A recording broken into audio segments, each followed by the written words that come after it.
The stare down. One of the rare moments when a fighter gets the opportunity to look their opponent right in the eye. They could be a time of great tension. They could also be totally hilarious, as these athletes either slip up while trying to be serious, see past all of the bravado and whatever front they may be putting on, do whatever possible to break up the suspense. These are the 10 funniest UFC stare downs caught on live TV. Ian McCall.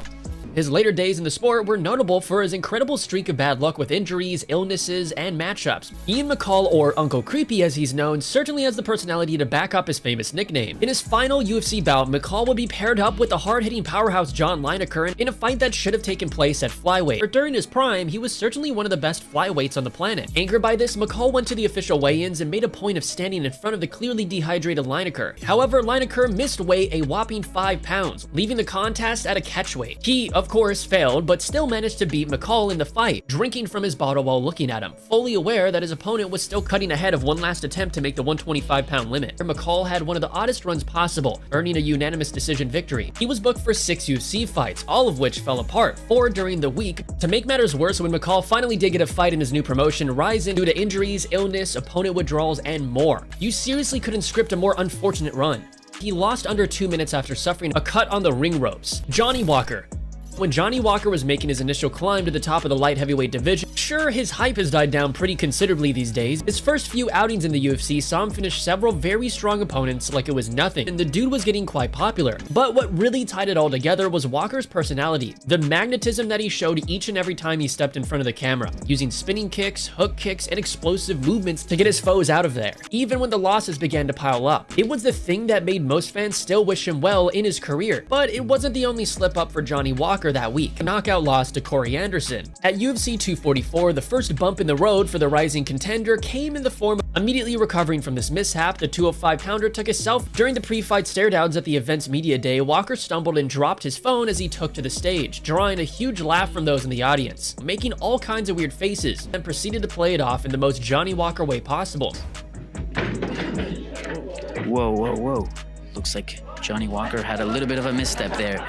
Win, lose, or draw, this electric light heavyweight contender is one of a kind, that is for sure. Quinton Rampage Jackson. He's not bothered by whatever challenge or threat they may present. John Jones' habit of looking away from his opponents at weigh-ins is seen by many as a way of telling them Jones never gives his foes anything to work with the entire time when it comes to his stare down. Supremely confident in his abilities and status as the single greatest fighter on the planet, and Jones's 205-pound title defense against Quinton Rampage Jackson came around, the former champ had something up his sleeve. Most of the time, this leaves the resulting face-off looking quite awkward, breaking the tension and leaving us with an iconic and hilarious moment. Instead of John's game of looking to his eyes as they avoided his, Rampage turned to the cameras and delivered the corniest smile possible. It's just a shame that the fight didn't go anywhere near as well as the face-off did, with Jones thoroughly dominating Jackson before scoring the rear naked choke finish in the 4th round. Shane Young. With a fight promotion that covers the entire globe under his control and a near infinite supply of wealth at his disposal, Dana White is certainly a man who has done his fair share of traveling over the years. The UFC president is certainly no stranger to foreign soil. The question of how cultured he is, though, is another thing entirely. The Hakas and Maori dance, usually performed by a large group of men, involving the collection of chants and stomps. When the New Zealand Shane Young decided to try to intimidate his opponent by doing the haka, it was clear that Dana was caught a little bit off guard. For Uncle Dana, however, unless he had paid close attention during his last trip to New Zealand, he likely has no idea what was happening, as Young completely ignored his outstretched hand as he immediately began the haka. These days, any fans of the All Blacks rugby team will know it as a huge part of their pre-match ritual.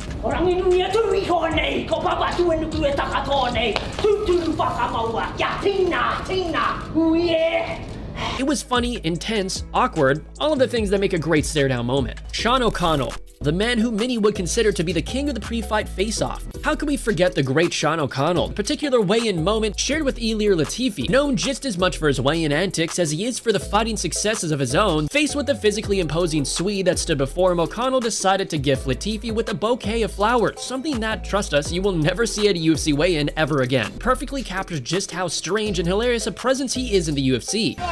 Exclusively on UFCFightPass.com. Thankfully, Latifi took this pretty well, graciously accepting the gift in just 24 hours before knocking him out in 30 seconds inside of the cage. Funny how that works. John Jones and Anthony Johnson. Every now and then he does something that you can't help but just get behind. Jon Jones might be one of the most widely despised people in the sport, a pairing that resulted in a shutout victory for the champion at UFC 182. And on one such occasion, Jones was fresh off his incredibly tense rivalry with Daniel Cormier, but the general expectation was that Jon was far superior of a fighter. When the promotion moved to set Jon against the hard-hitting Anthony Rumble Johnson, while some gave Rumble a chance based on the power, as Jon got a little too close to comfort, causing Rumble to push him. Except things weren't that serious at all, and the two were simply playing a joke on the very nervous Dana White. What we didn't expect, however, was that things between Jones and Johnson would kick off in a dramatic fashion.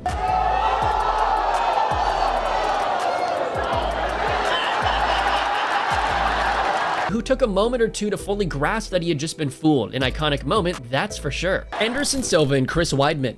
Hell, there was even a few who believed wholeheartedly that the All-American was going to be the one to finally dethrone him. When Chris Weidman rose to the top of the middleweight pile to challenge the great Anderson Silva, there was a decent chunk of the fan base who thought that his stellar wrestling and improving striking were going to prove to be the perfect stylistic threat to the champ. We know that setting a tense mood is what it's all about, but these two got so close that they ended up lip to lip. However, no one expected to see the two middleweight icons practically kissing during their post-weight stare-down. In the end, it mattered little as Chris Weidman was able to pull off one of the biggest shocks in UFC history, knocking Silva out in the second round to take home the title, with Silva standing his ground as Weidman advanced. Henry Cejudo. And when it came to his first flyweight title defense against TJ Dillashaw, there really seemed to be a bit of animosity in the air between the two. You have to give it to Henry Cejudo. Even though a lot of people are quite critical of him because of his incredibly cringy persona, when he commits to a bit, you best believe that he's going all the way. But during a media day stare down before their fight, TJ was the only one playing into that meme. Dillashaw, of course, plays the heel quite well, building off the fact that the general fan base of the sport sees him as the snake in the grass. Funnily enough, the actual fight kind of played out exactly how Cejudo predicted, with him scoring a shockingly quick finish, TKOing Dillashaw within the opening minute. Henry Cejudo showed up with a massive fake snake, smacking it off the ground so he could basically tell TJ and the world as a whole what he would do on fight night.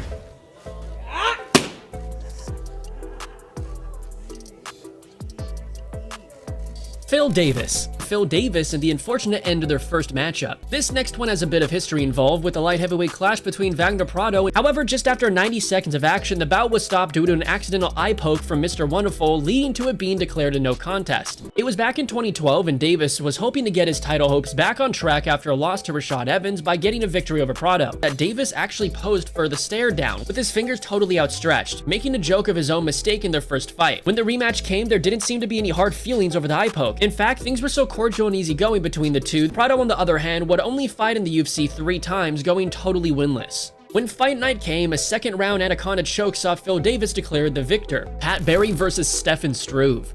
With 1 foot separating the heavyweight division's smallest member Barry and the 7-foot-tall Struve, you literally could not have found a more dramatic physical difference in all of the sport. There are height disparities, and then there's the ridiculous gulf in size that came when Pat Barry and Stefan Struve were matched up in 2011. What made it pretty hilarious, though, was Barry, knowing he was about to be outsized, decided to remain on the scales for the stare down, calling Struve over for a more even face-off. In the end, Barry would lose by way of submission in the second round. When he did step down, the size gap was just as crazy as you might think.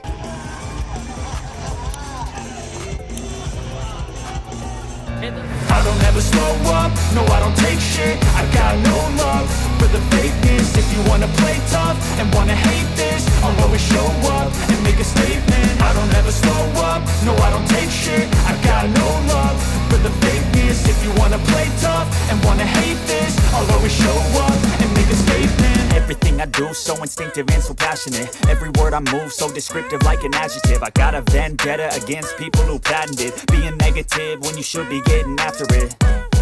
I got facts over tracks, this and that. Spitting slow, spitting fast. I could roast, I could gas. Think I'm okay at last, but I don't know if that can erase all the past. And the pettiness, a reflection of the emptiness. Hilarious, you think you're worth my time, you're delirious. Mysterious, because you hide behind a fake exterior. Inferior, you know I'll always be a bit superior. Get off of me, this ain't no humble brag. I want you to hear words, you can say them back. I want you to feel free from the chains at last, and to believe in what you got, it was built to last, yeah. Now that I've been put through hell, I never got anyone's help. I had to do it all myself.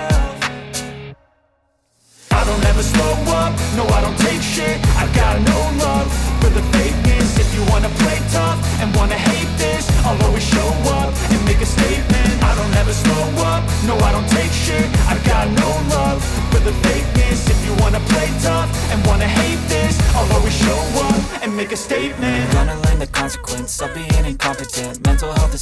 confidence, dreams and some honestness. I'm not here to save the day, that's for you to take away. I could play a million mind games, but instead I say something not illogical, something that is topical. Rub it on and watch it go, make yourself unstoppable. Dreams are irresponsible, but they're always possible. If you just believe, you could be